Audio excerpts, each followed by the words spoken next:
Should marriage be limited to one man and one woman? Why do governments promote marriage between one man and one woman? It's not just because two people love each other. No, it's for the perpetuation and stabilization of our society. This understanding of marriage is rooted in the biological facts of nature. But do we really have any compelling reason to maintain such a narrow definition? Or has the time come for the government to revise and expand our understanding of marriage to include same-sex couples? When it comes to the behavior of its citizens, a government has only three options. It can promote, permit, or prohibit their behavior.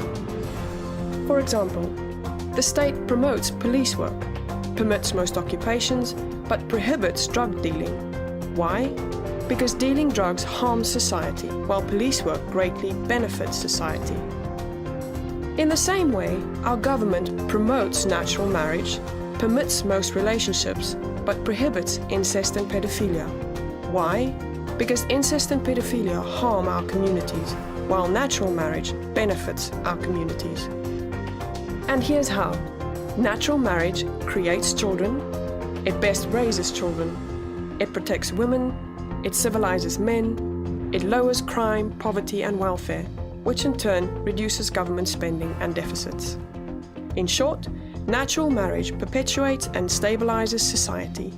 Everyone benefits from that, even those who don't get married. Now, let's look at same-sex marriage.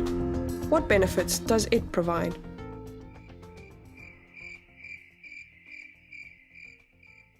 Same-sex marriage offers no benefit for society as a whole. In fact, it hurts us. Promoting same-sex marriage changes the very purpose of the civil institution of marriage. Natural marriage centers on bringing up the next generation, on raising children to become good citizens. Same-sex marriage merely validates sex partners. We know, statistically, that natural marriage creates the best possible family for children. If we alter the primary purpose of marriage, the losers will be the children. Doesn't every child deserve a mom and dad? But what about natural marriages that don't create children? They are the exception, not the rule. The only relationships that do create children are between a man and a woman. Wherever same-sex marriage is promoted, schools subject your kids to mandatory homosexual curricula.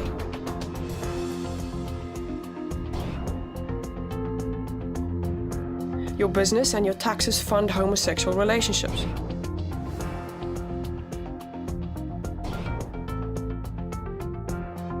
Your freedom of speech is gagged.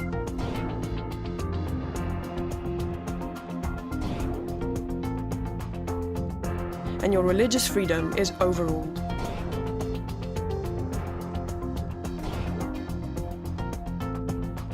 The government has no compelling interest in legally promoting same-sex marriage. None.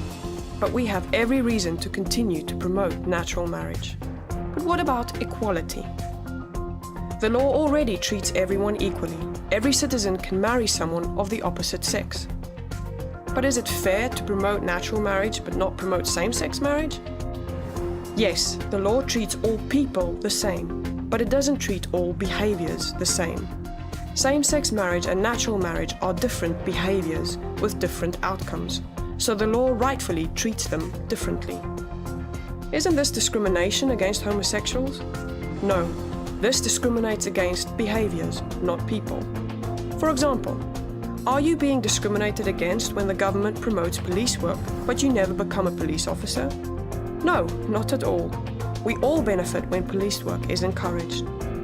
In the same way, people who don't marry someone of the opposite sex are not discriminated against when our government promotes natural marriage. In fact, we all benefit when natural marriage is encouraged.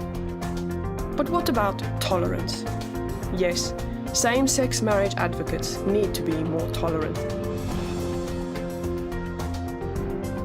Homosexual relationships are already tolerated in the US. They can already commit themselves to each other until death do them part, without government endorsement. But only the union of one man and one woman should be promoted, because it alone is the foundation of a civilized society. That's not bigotry, that's biology.